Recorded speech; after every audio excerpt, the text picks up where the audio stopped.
രാജ്യത്തെ 114 SIM card ഉപഭോക്താക്കളുടെ വിവരങ്ങൾ AI-യുടെ സഹായത്തോടു കൂടി കേന്ദ്ര ടെലികോം മന്ത്രാലയം പരിശോധിച്ചു.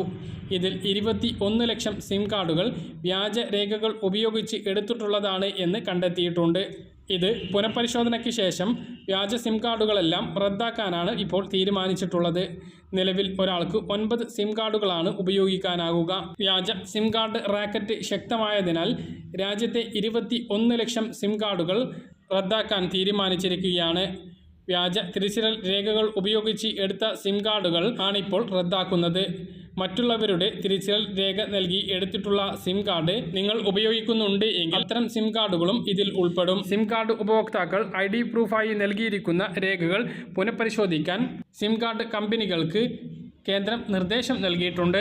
ഇതേ തുടർന്ന് സിം കാർഡ് ഉപയോഗിക്കുന്ന ആളുകളെയെല്ലാം കമ്പനികളിൽ നിന്നും വിളിക്കാനുള്ള സാധ്യതയുണ്ട്. അവരോട് പുതിയ പ്രൂഫ് ആവശ്യപ്പെടാനുള്ള സാധ്യതയും ഉണ്ട്. രേഖകൾ വ്യാജമാണെങ്കിൽ സിം കാർഡുകൾ റദ്ദാക്കും. ടെലികോം വകുപ്പിന്റെ നേതൃത്വത്തിൽ നടത്തിയ പരിശോധനയിലാണ് വ്യാജ സിം കാർഡുകൾ കണ്ടെത്തിയത്. വ്യാജ രേഖകൾ നൽകുന്നവർക്കും കടയുടമകൾ സിം കാർഡുകൾ മുമ്പ് നൽകിയിരുന്നത് ശ്രദ്ധയിൽപ്പെട്ടിട്ടുണ്ട്. AI ഉപയോഗിച്ച് രാജ്യത്ത് മൊത്തം 114 കോടി സിം കാർഡ് ഉടമകളുടെ വിവരങ്ങളാണ് പരിശോധിച്ചത്. ഇതിൽ 21 ലക്ഷം സിം കാർഡുകൾ വ്യാജമാണ് എന്ന് കണ്ടെത്തിയിരിക്കുകയാണ്. കേന്ദ്ര ടെലികോം വകുപ്പിന് കീഴിലുള്ള artificial intelligence and digital intelligence യൂണിറ്റാണ് പരിശോധന നടത്തിയത്. വ്യാജ സിം കാർഡുകൾ എന്ന് സംശയിക്കുന്നവയിൽ നിയമവിരുദ്ധ പ്രവർത്തനങ്ങൾക്ക് ഉപയോഗിക്കുന്നതായി സംശയിക്കുന്നുമുണ്ട്. മുമ്പെല്ലാം എടുത്തിട്ടുള്ള സിം കാർഡുകൾ ഒരാൾ മരണപ്പെടുകയോ അല്ലെങ്കിൽ അയാൾക്ക് ആ സിം കാർഡ് വേണ്ട എന്ന് തോന്നുമ്പോൾ മറ്റാൾക്ക് കൈമാറുന്നതോ ആയ അങ്ങനെയുള്ള സിം കാർഡുകൾ കുറേ കാലമായിട്ട് ഉപയോഗിക്കുന്നവരും ഉണ്ട്. അത്തരം സിം കാർഡുകളെല്ലാം റദ്ദാകും. മാത്രമല്ല ഒരാൾക്ക് 9 സിം കാർഡുകൾ മാത്രമേ നിലവിൽ ഇപ്പോൾ എടുക്കാനാകൂ.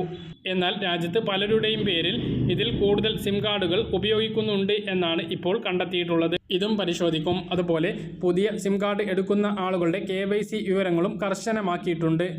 സൈബർ തട്ടിപ്പുകളും ഓൺലൈൻ കുറ്റകൃത്യങ്ങളും വ്യാജ സിം കാർഡുകൾ ഉപയോഗിച്ചാണ് നടത്തുന്നത് എന്നാണ് കണ്ടെത്തൽ. നിങ്ങളുടെ പേരിൽ മറ്റാരെങ്കിലും സിം കാർഡ് എടുത്തിട്ടുണ്ടോ എന്ന് പരിശോധിച്ച് അങ്ങനെ ഉണ്ട് എങ്കിൽ അവ റദ്ദാക്കാനുള്ള സൗകര്യം ഉണ്ട്. ഒന്നിലധികം സിം കാർഡുകൾ ഉപയോഗിക്കുന്നവർക്ക് പഴയ സിം കാർഡുകൾ കണ്ടെത്തി ബ്ലോക്ക് ചെയ്യാൻ കേന്ദ്ര സർക്കാരിന്റെ സഞ്ചാർ സാരഥി എന്ന പോർട്ട് ഉപയോഗിക്കാവുന്നതാണ്. ഈ സൈറ്റിൽ കയറി താഴെ കാണുന്ന ഓപ്ഷൻ ഉപയോഗിച്ച് മൊബൈൽ നമ്പറും മൊബൈലിലേക്ക് വരുന്ന OTPയും കാപ്ചയും എൻ്റർ ചെയ്തുകൊണ്ട് നിങ്ങളുടെ പേരിലുള്ള എല്ലാ സിം നമ്പറുകളും നിങ്ങൾക്ക് കാണാവുന്നതാണ്. നിങ്ങൾ ഉപയോഗിക്കാത്ത നമ്പർ ഇതിൽ ഉണ്ട് എങ്കിൽ അവ ബ്ലോക്ക് ചെയ്യാവുന്നതുമാണ്. മറ്റൊരു പ്രധാനപ്പെട്ട അറിയിപ്പ്, ഇലക്ഷൻ പ്രഖ്യാപിച്ചതോടുകൂടി കയ്യിൽ രേഖകളില്ലാതെ പണം കൊണ്ടുപോകുന്ന ആളുകൾ സൂക്ഷിക്കുക. ആദ്യത്തെ അറിയിപ്പ്, കയ്യിൽ പണം വെച്ച് യാത്ര ചെയ്യുന്ന ആളുകൾ ശ്രദ്ധിക്കുക. ഫ്ലൈയിങ് കോഡ് പരിശോധന ആരംഭിച്ചിട്ടുണ്ട്.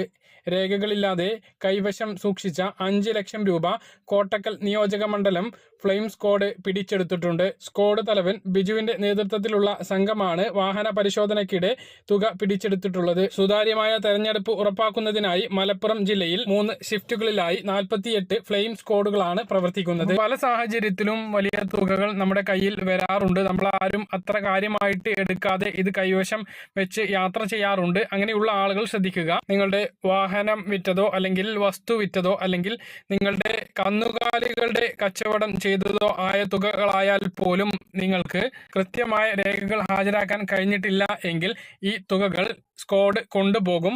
അത് പിന്നീട് തിരിച്ചു കിട്ടണമെങ്കിൽ കലക്ടറേറ്റിൽ കയറി ഇറങ്ങേണ്ടി വരും. ആ കാര്യം എല്ലാ ആളുകളും മനസ്സിലാക്കുക. സംസ്ഥാനത്തെ എല്ലാ ജില്ലയിലും ഇത് ഇങ്ങനെ തന്നെയാണ്. എല്ലാ ജില്ലയിലും ജില്ലാ കളക്ടർമാരുടെ നേതൃത്വത്തിൽ വിവിധ സ്ക്വാഡുകൾ രൂപീകരിച്ചിട്ടുണ്ട്. വളരെ പറഞ്ഞ കാര്യങ്ങൾ കൃത്യമായിട്ട് മനസ്സിലാണെന്ന് കരുതുന്നു. ഇതുപോലെ ഇൻഫർമേഷൻ ലഭിക്കാൻ ചാനൽ സബ്സ്ക്രൈബ് ചെയ്യുക, ബെൽ ഐക്കൺ എനേബിൾ ചെയ്ത് നോക്കുക. മറ്റൊരു